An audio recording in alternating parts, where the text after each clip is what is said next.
Toronto's most powerful real estate developer thought the evening was entirely under his control, until the quietest server in the room did something no one in that gilded dining hall had ever seen, and the truth it unlocked shattered everything he thought he knew about his own family. Maeve Doyle had a gift for disappearing. Not literally, of course. She was 5'6", with copper-red hair she kept pinned so severely at the back of her head that it pulled at her temples by the end of a shift, and there was nothing particularly small or forgettable about her face when she actually looked at you. But in the dining room at Aubergine, she had mastered the specific art of existing without being noticed. She moved between tables the way a current moves through water, present, purposeful, and utterly invisible to anyone not paying close attention. Most of the guests at Aubergine were not paying close attention to the servers. That was rather the point. The restaurant occupied the ground floor of a heritage limestone building on King Street West, the kind of address that made people feel important simply by walking through the door. There were only 18 tables. The lighting was warm and deliberate. The wine list was the length of a short novel, and the tasting menu changed every 6 weeks based on whatever the executive chef had become obsessed with most recently. A reservation required 6 weeks' notice minimum, or a phone call from someone whose name the maître already knew. Maeve had been working at Aubergine for 2 years and 4 months. She knew every table's sight lines, which chairs wobbled slightly on the uneven floor near the east wall, which regulars preferred still water without being asked, and exactly how long it took the kitchen to plate the third course on a busy Saturday. She knew these things the way she used to know the properties of rare earth elements and the syntax of organic chemistry equations, with the quiet, methodical precision of someone who genuinely could not help paying attention to everything. She had been 3 months from completing her degree in biochemistry at the University of Toronto when her mother, Pauline, was diagnosed. Pauline Doyle had been a practical woman who worked in hospital administration and had strong opinions about casseroles and very little patience for self-pity. The diagnosis, a degenerative nerve condition that would require specialist appointments, adaptive equipment, home modifications, and eventually round-the-clock care, had arrived in the same week Maeve's student loan locality was denied on a technicality. Maeve had looked at the numbers for approximately 48 hours, and then she had withdrawn from her program, picked up 3 shifts at a restaurant near the hospital, and set about learning what it meant to hold 2 people's lives together with a server's wages and whatever was left of her savings. That had been 5 years ago. Pauline was stable now. Not well, she would never be what the doctors called fully well, but stable and living in a ground-floor apartment in Etobicoke with a support worker named Darlene who came 3 mornings a week and had very strong opinions about soap operas. The medical bills had reached a kind of plateau. Maeve had moved from 3 restaurants to 1 good one, from survival shifts to something that at least resembled a sustainable life. She was 29 years old, and she had learned to be invisible, and on most nights that was enough. Tonight, the private dining room at the back of Aubergine had been reserved for Aldous Brennan.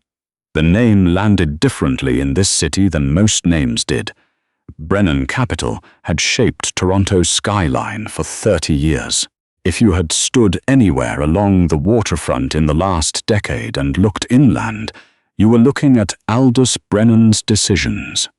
The gleaming mixed-use towers, the adaptive heritage conversions, the controversial lakeside development that had occupied City Council for the better part of 4 years. He was 71, still active, still present in every room he entered in the way that men who have never had to ask permission tend to be. His son, Rowan Brennan, was 38 and ran the operational side of the business with the kind of efficient, slightly joyless competence that suggested he had grown up watching his father very carefully and had absorbed the lessons about power while somehow missing the ones about warmth. Rowan's wife, Sloane, had arrived at the reservation looking like she had dressed for a completely different evening. Something louder, with more people watching. She wore an off-shoulder dress in deep burgundy, and she had the specific energy of a person who had been charming strangers at events for so long that charm had become her resting expression. She greeted the maitre d' Jules with 2 air kisses and said the reservation was for 4, but one guest was running a few minutes behind. The 4th member of the party was Aldous' mother. Dorothea Brennan was 83 years old and had been, at various points in her life, a schoolteacher in rural Nova Scotia, a union organizer, and the kind of grandmother who sent her grandchildren handwritten letters with book recommendations tucked inside. She arrived on Rowan's arm, moving carefully but with obvious dignity, wearing a dove-grey wool jacket that had probably been expensive 30 years ago and had been maintained with the kind of devotion that made it look timeless. Her white hair was cut short and neat. Her eyes were dark and extraordinarily alert. Maeve noticed her immediately, in the way she always noticed the person at a table who seemed out of place. Not because Dorothea seemed uncomfortable in the restaurant, but because Dorothea seemed to be watching everything with the focused attention of someone who was working very hard to keep up. They were settled at the round table in the private room, the one with the tall-backed chairs and the small oil painting of the saint. Lawrence that Maeve had always privately liked. Jules poured the first round of sparkling water and handed menus to Rowan and Sloane. He placed a menu in front of Dorothea as well. The older woman looked at it and then looked up, and her eyes moved to Rowan's mouth in that particular, searching Wayne had fully articulated what she was seeing. Aldous hadn't arrived yet. Sloane was already talking, her voice pitched at the practiced volume of someone accustomed to filling rooms. She was telling Rowan something about a fundraiser she was co-chairing. Her head angled slightly away from Dorothea, her hand raised to touch her own hair in a gesture that kept her fingers near her mouth. It was graceful. It looked entirely natural. Maeve had been halfway to the water station before something made her stop. She stood very still and watched. Sloane adjusted her earring. Sloane tucked her hair behind her ear. Sloane turned to speak to Rowan, and the angle of her body created a wall between her face and Dorothea's sight line. Each movement was small, each movement was deniable, and each one ensured that the elderly woman at the table, Maeve spoken around her. Maeve's stomach dropped. Her younger brother Liam had been born with moderate hearing loss that had progressed to profound deafness by the time he was 12. Their mother had enrolled him in a French immersion program at school because Pauline Doyle believed, with the quiet ferocity of a woman who had survived a great deal, that her children were going to have every tool available to them. Maeve had learned ASL alongside him, spending evenings at the kitchen table with library books and VHS tapes borrowed from the school resource room until she could hold a real conversation, until the language lived in her hands the way her mother tongue lived in her mouth. Liam was 31 now and lived in Vancouver and worked as a graphic designer and called on Sundays and signed when he did because it was faster and because some habits are the good kind. Maeve knew exactly what she was looking at. Dorothea Brennan was deaf, or close enough to it that spoken conversation without lip-reading was beyond her, and Sloane, who had arrived at this table with full knowledge of that fact, was making certain the older woman understood nothing. Dorothea's hands rested on the tablecloth. Her fingers moved, barely, a small, involuntary gesture the kind a person makes when the habit of language has nowhere to go. It wasn't a deliberate sign. It was the residue of one, the gesture of someone who had once been able to communicate fluidly and had spent enough time in rooms like this one to have stopped expecting it to help. The kitchen doors swung open across the dining room. Maeve's supervisor, a man named Patrick who ran the front of house with a particular kind of contained authority, materialized at her elbow. Table 4 needs the bread course, and Jules wants you in the private room to keep waters topped. Don't engage the Brennan table in conversation. They're major clients, and Aldous hasn't arrived yet, so the mood is going to be complicated. Move quietly. Stay out of it. Of course, Maeve said. She picked up the water pitcher and went into the private room. Up close, the expression on Dorothea's face was harder to look at than she had anticipated. It wasn't distress exactly. Dorothea was clearly not a woman who wore distress openly. It was something more contained and more terrible than that. It was the expression of someone who had made peace with being excluded, who had sat through enough dinners and enough silences to have accepted this particular loneliness as the weather of her life. Maeve poured water into Rowan's glass. He was on his phone, scrolling with the focused blankness of a man reviewing something critical. Sloane was speaking to him in a low voice, one hand resting on his forearm. The Vancouver meeting is Wednesday, not Thursday, and honestly, the Lakeshore project documentation needs to be filed before then. I've been on top of it, but the lawyers want the family trust signatures before the IPO window opens. That gives us until the end of the month, Rowan nodded. We'll talk about it with Dad. Obviously, Sloane said smoothly, but the notary needs the preliminary consent this week. From all signatories. She said the word with a specific, light emphasis, and her eyes moved for just a moment to Dorothea and then away. Maeve's hand stilled on the pitcher.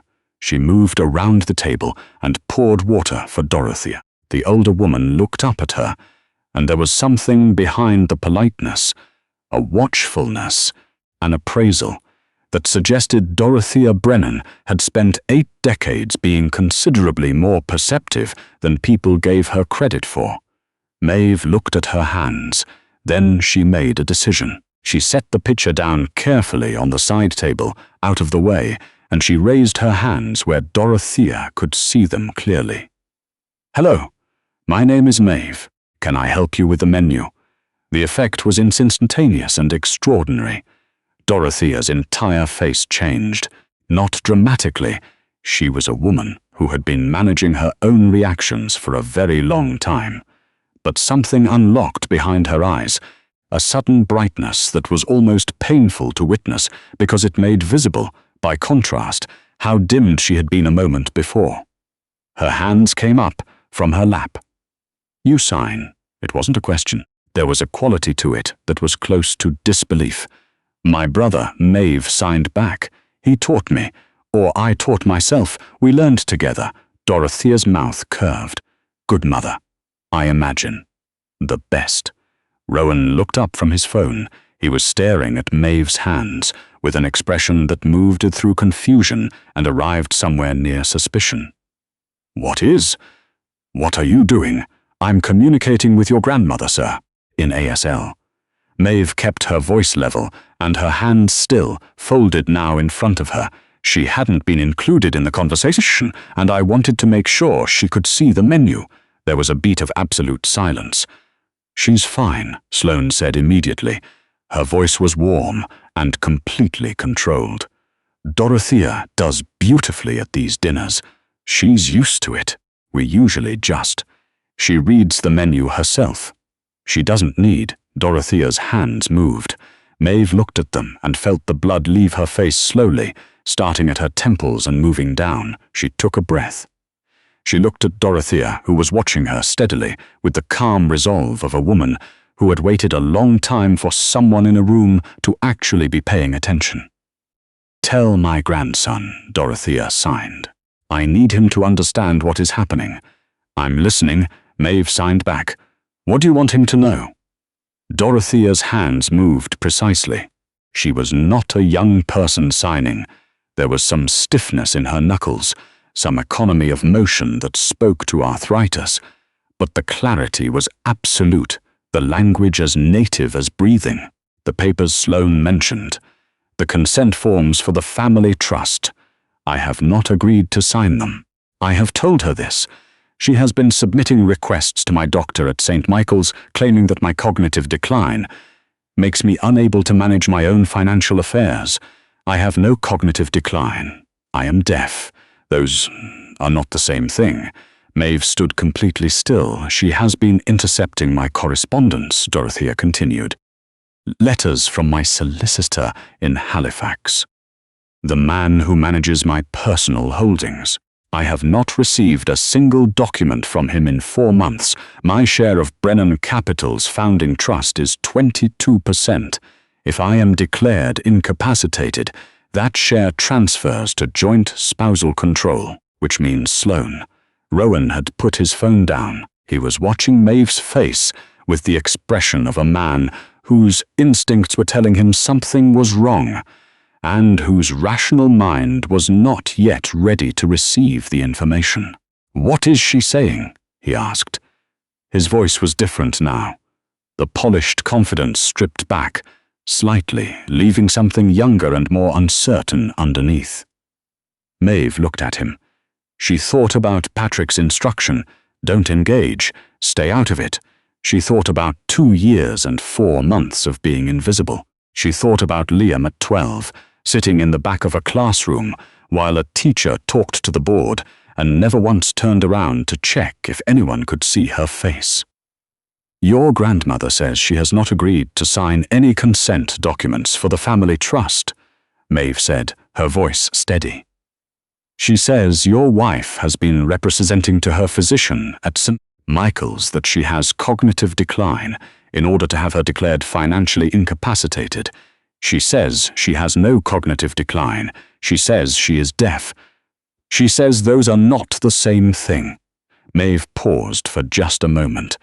"She says her correspondence from her solicitor in Halifax has been intercepted. She hasn't received any of it in 4 months."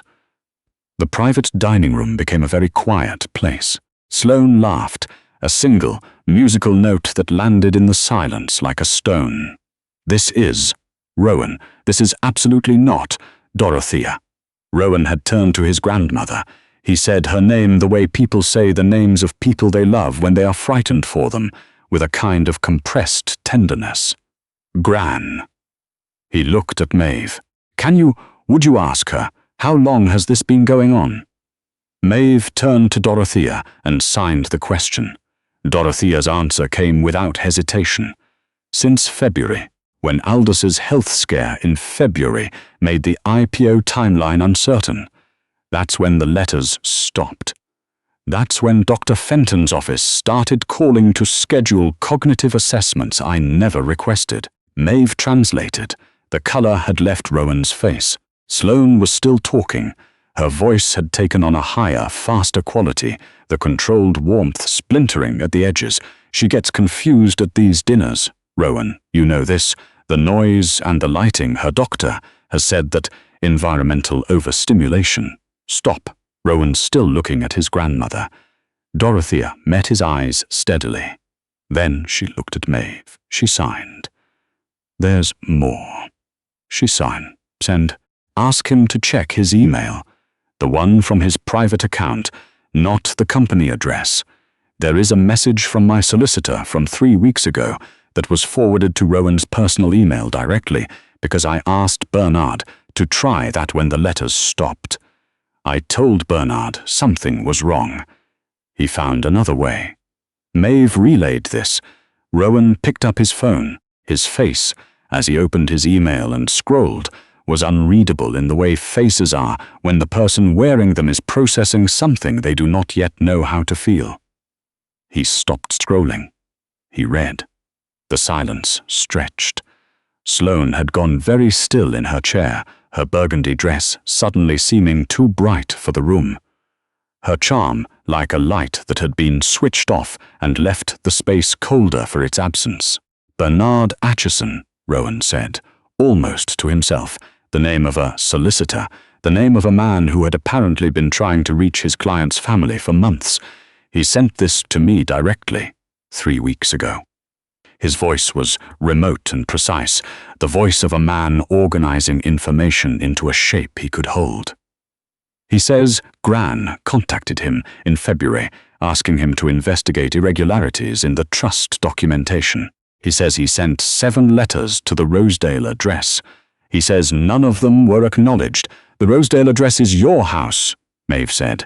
She hadn't meant to say it, but it was true, and it was in the room, and it needed to be there. Yes, Rowan said. It is. Sloane stood up. The movement was sudden enough that her chair scraped back against the hardwood, and the water glasses trembled on the table. Her voice, when she spoke, had shed the last of its warmth and was something else entirely, faster, harder, stripped of the musical quality that had made it so pleasant in an anteroom. You are going to believe a server, Sloane said.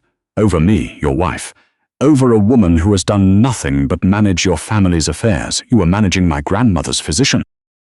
Rowan said. The sentence was flat and terrible. Without her knowledge, she needed support. She needed someone to look at her when they talked. The words fell into the room and stayed there. Sloane's mouth opened and closed. The elegance was entirely gone.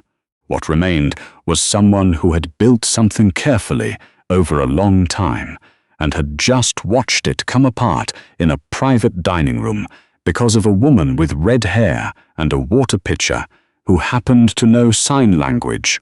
The door to the private room opened. Aldous Brennan came in the way men of his particular generation and stature came into rooms, with the unconscious expectation that the room would rearrange itself accordingly. He was tall and broad-shouldered and wore his age the way stone wears weather, shaped by it but not diminished. He stopped just inside the door, reading the atmosphere with the speed of someone who had survived a great many rooms. His eyes moved to Rowan, to Sloane, to his mother, sitting with her hands in her lap and her back straight, and her dark eyes bright with something that was not quite triumph, but was in the same family. What's happened? Aldous asked. Rowan looked at his father for a long moment. Then he held up his phone. The dinner that followed was not the one anyone had booked the table for. Jules brought the bread course, and then was quietly informed by Patrick, who had appeared at the door, assessed the situation with professional speed, and retreated that the private room should be left alone for the time being. The kitchen held the first course. The dining room carried on around them the soft sounds of other people's ordinary evenings pressing gently against the walls. Maeve stayed because Dorothea asked her to stay. Not in those words. Dorothea simply looked at her when Rowan moved to the other end of the table to make a phone call, and reached out and touched her wrist very briefly, and Maeve understood, and she translated, and she sat in the chair Jules brought from the corner of the room, and for the first time in 2 years and 4 months she was not invisible. Aldous sat beside his mother. He was not a man who showed emotion easily. Decades of boardrooms had layered a kind of professional distance over whatever he felt in private, but when Dorothea reached over and signed something to him, just for him, something short and direct, his jaw worked for a moment before he composed himself. What did she say? Maeve asked quietly, because it hadn't been meant for her. Aldous cleared his throat. She said she knew I was busy. She said she didn't want to be a burden. She said she had been trying for months to find a way to tell me herself. He looked at his mother. She said she was starting to think no one would ever actually listen. Rowan came back to the table. He had made 3 phone calls. The third had been to the family's corporate legal counsel.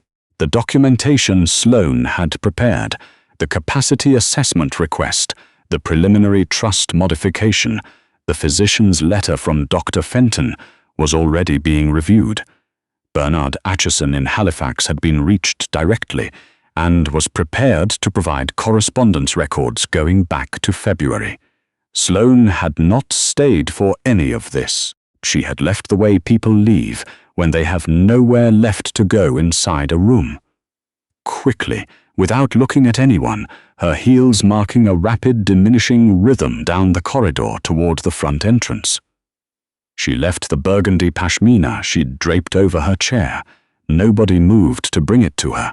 Later, much later, when the kitchen had packed down and the front-of-house staff were resetting tables for the morning, and the last of the regular guests had filtered out into the King Street night. Patrick found Maeve at the service station, filling out her close-out report. He stood there for a moment. "Mr. Brennan, Aldous asked me to pass something on," Patrick said finally. He sounded like a man choosing words with uncommon care. "He said to tell you that his mother described you as the first person in recent memory who treated her like someone worth listening to." He paused. "He also asked if you'd be willing to come in tomorrow morning. He'd like to speak with you directly. Something about a role, a formal position of some kind, with the family. He wasn't specific." Maeve set down her pen. She thought about her mother in the apartment in Etobicoke, probably asleep by now, with the television on the way she always left it, the blue light of some late-night program flickering through the gap under the bedroom door. She thought about the medical invoices in the mailder, in the manila folder, in her kitchen drawer, the ones she'd organized by date because was the only form of control she'd had for a very long time. She thought about Liam's voice on Sundays and his hands moving through the screen, and the way a language you learned in a kitchen with library books could turn out to matter in ways you could never have predicted. "Tell him yes," Maeve said. "I'll be here." She picked up her pen, finished the report, and turned off the light above the station. Outside, King Street was still alive with the sounds of the city going about its business. Cars, voices, the particular electric hum of a place that never quite goes quiet. Maeve pulled on her coat and walked out into it. And for the first time in a long time, the noise felt less like something to get through and more like something to be part of.